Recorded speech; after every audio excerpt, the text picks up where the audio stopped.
नमस्कार, आप देख रहे हैं स्वतंत्र प्रभात समाचार। मैं हूं संवाददाता प्रदीप। इस समय मैं उपस्थित हूं सेंट्रल दिल्ली पटेल नगर विधानसभा में। मेरे साथ बात करने के लिए उपस्थित हैं भारतीय जनता पार्टी के पूर्व प्रत्याशी, विधानसभा के प्रत्याशी प्रज्वल सरपंच जी। जी, आपका बहुत बहुत स्वागत है।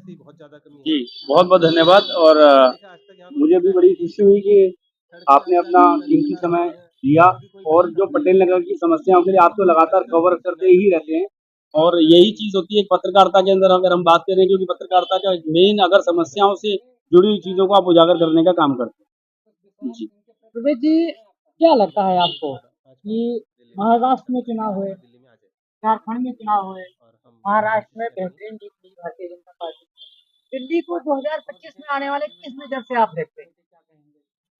सबसे पहले तो मैं ये कहूंगा कि जिस प्रकार से भारतीय जनता पार्टी के अपने जो काम हैं, पिछले वर्षों की अगर कामों की बात करें तो वो बताने की जरूरत नहीं है। वो अपने आप में एक बहुत बड़े काम है जो उदाहरण बन के सामने आए हैं। एक होता है बोलना और एक होता है करना, और यहाँ पर मुझे लगता है मोदी जी ने वो करके दिखाया है पिछले टाइम में। और अगर मैं पटेल नगर की बात करूं तो पटेल नगर के अंदर भी निरंतर मैं चुनाव हारा था, मगर हारने के बाद भी मैं घर नहीं बैठा, और घर ना बैठकर मैं लगातार क्षेत्र की सारी परेशानियों से निरंतर जुड़ने का काम किया और समस्याओं को समझने का काम किया। बस हाँ, मेरे पास कोई ऐसा लाइसेंस नहीं है जिस लाइसेंस के तौर पे मैं पटेल नगर के अंदर उन कामों को कर पाऊं, मगर हाँ, समस्याओं से जरूर मैं जुड़ा हूं, क्योंकि मुझे ये पता है कि क्षेत्र के अंदर कुछ समस्या ऐसी हैं जिनको लेकर बहुत ज्यादा लोग तकलीफ में रहते हैं। पटेल नगर की जनता कहती है कि जब भी कोई प्रदेश में चुनाव होता है, नगर निगम का हो, विधानसभा का हो, तो प्रत्याशी जो है घर से निकल के बाहर आ जाते हैं। क्या जनता के प्रति क्या रुझान है, आप कुछ बताएंगे? मैं तो हारने के बाद भी पूरे 5 साल जनता के बीच में ही रहा हूँ, और जैसा कि आपको पता है कि करीब लगभग पटेल नगर के अंदर 2 लाख के समथिंग वोट हैं और जनसंख्या 7 लाख से ऊपर होगी। और उसके बावजूद भी मुझे ये नहीं पता रहता कि आप सोचिए कि मैं सुबह घर से निकलने के बाद रात को घर कितने बजे घुसूंगा, और मेरा 5 साल का बेटा भी 10 साल का कब बड़ा हो गया मुझे ये भी नहीं पता चल पाया, क्योंकि वो जब वो सो रहा होता है तो मैं घर से निकल चुका होता हूँ, और जब मैं रात को घर पहुंच रहा होता हूँ तो वो सो चुका होता है। तो मैंने पटेल नगर को पूरा समय दिया, और मैं इस टाइम में एक ही चीज कहना चाहूंगा कि मुझे ईश्वर के द्वारा और पटेल नगर की जनता के द्वारा एक मौका मिल गया। मैं उदाहरण बनकर वो जनता को कार्य करके दिखाऊंगा जो कार्य आज तक नहीं हुए। वो जितनी भी पटेल नगर की परेशानियां और जितनी भी समस्याएं हैं, उन सारी समस्याओं को मात्र 6 महीने का लक्ष्य लेके चलूंगा। मैं 5 साल की बात नहीं करता हूँ, मात्र 6 महीने के लक्ष्य के अंदर वो सारी समस्याओं को निवारण करने का काम करूंगा। जैसे कि जल समस्या सबसे बड़ी समस्या है, सीवरेज की समस्या सबसे बड़ी समस्या है, और मकड़ी की तरह जो फैले हुए तार है वो बहुत बड़ी समस्या है। इन सारी समस्याओं पर काम करने का काम करूंगा। और जो पार्कों का सुंदरीकरण है वो भी मेरे 6 महीने के लक्ष्य के अंदर है। और बुजुर्गों की पेंशन की बात करें तो उसमें भी मेरा मुझे बहुत काम करना होगा। और दूसरी एक और, मैं जैसे कि एम्बुलेंस सेवा है वो मेरी तरफ से निःशुल्क रहेगी पटेल नगर के लिए। 6 महीने का टारगेट है, 6 महीने के अंदर ये सारी चीजें धरातल पे दिखेंगी। और बुजुर्गों के लिए मैंने एक और काम किया है, उसी 6 महीने के अंदर आपको दिखेगा कि सुबह 6 बजे से लेके शाम 7 बजे तक जितने बैटरी रिक्शे हैं वो पूरी विधानसभा में बुजुर्गों के लिए, उनको कहीं भी जाना होगा वो निःशुल्क होंगे सेवा के रूप में। और मेडिकल सुविधाओं के लिए भी मेरी एम्बुलेंस आएगी उनको। और दूसरी एक और चीज मैंने शुरुआत करूंगा, जो भोजन की प्रॉब्लम रहती है, जैसे कि बुजुर्ग होते हैं, वो उनको कॉल सेंटर बना के दूंगा मैं।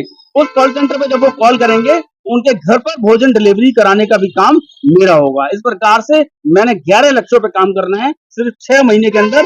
मुझे बातें कम, काम ज्यादा करके दिखाना है, और पीछे क्या हुआ, किसने क्या किया, उन बातों में मैं ना जाकर मैं सिर्फ अपना कार्य करना चाहता हूं, और अपने कार्य के जरिए जनता में एक संदेश देकर बताऊंगा कि नेता होते हैं, आप हो सकता है कि नेगेटिविटी होती है कि भाई नेता इस प्रकार के होते हैं, मगर मैं अपना उदाहरण बनकर पटेल नगर की जनता को काम करके दिखाऊंगा। क्या पूर्ण बहुमत की सरकार बनाएगी? ये तो आपने पीछे के जो राज्य जो चुनाव हुए हैं उस राज्यों में तो आपको अनुमान लग ही गया, तो आप आने वाला भविष्य भी आप सोच लीजिएगा। अच्छा होगा, बहुत अच्छा होगा, और परिणाम भी आपको पता चलेगा आगे। सब अच्छा पॉजिटिव हो रहा है और पॉजिटिव ही होगा। 2025 आने वाला जो है चुनाव, विधानसभा चुनाव होने वाला है, समथिंग 2 ही महीने बचे हैं। क्या लगता है आपको, जनता के प्रति रुझान जो आपका दिख रहा है कैसा दिख रहा है? मुझे सारे लोगों का बहुत प्यार मिलता है, और शायद वही प्यार है जो मैं पूरे 5 साल अपने आप को चार्जिंग रूप में हर मिनट और हर वक्त रख पाया हूँ। क्योंकि अगर जनता से प्यार ना मिलता तो शायद मैं टूट चुका होता और घर बैठ गया होता। अभी भी मैं जिस तरीके से आप देखें क्षेत्र के अंदर ही हूँ, और जो लोगों का मुझे प्यार मिल रहा है, और हर व्यक्ति को जब मैं मिलता हूँ तो उनके मिलने का जो भाव होता है, उस भाव से मुझे पता चलता है, और वही मेरे लिए सबसे बड़ा बूस्टर डोज होती है। और उसी बूस्टर डोज से मेरी स्पीड और कई गुना ज्यादा तेज हो जाती है। परवेश रतन जी को अगर पटेल नगर विधानसभा की जनता एक बार मौका देती है, बाई चांस, मैं नहीं कह सकता, जनता के ऊपर डिपेंड है। परवेश रतन जी सर्वप्रथम फर्स्ट नंबर सबसे पहला कौन सा ऐसा कार्य करेंगे कि जिससे जनता एकदम खुश नसीब होगी? मैंने जो 11 लक्ष्य लिखे हैं उसके अंदर सबसे पहला लक्ष्य मेरा जल समस्या का है, क्योंकि जल हमारे जीवन से ऐसा जुड़ा हुआ है कि जैसे कहते हैं ना कि हमारी जब दिनचर्या की शुरुआत होती है तो वो बिना जल के नहीं होती, जल से शुरुआत होती है। और मैं चाहता हूँ कि मेरी बहनें, मेरी माताएं और सब लोगों को जो जिस प्रकार से वो परेशान होती हैं, वो परेशानियों का सामना न करना पड़े, और ये बेटा या भाई बनकर मैं उनको एक ऐसा काम करके दिखाऊं जो जल समस्याओं को, सबसे पहला मेरा जो 6 महीने का टारगेट है वो जल समस्या को लेकर है। जल मिले और साफ सुथरा मिले। विपक्ष लगातार हमलावर है भारतीय जनता पार्टी पर, लगातार प्रहार कर रही है कि केंद्र सरकार में एलजी जो बैठे हुए हैं वो हमें काम करने नहीं देते हैं। ये कितनी प्रकार की बातें सत्य होती है, क्या यह बात सही है?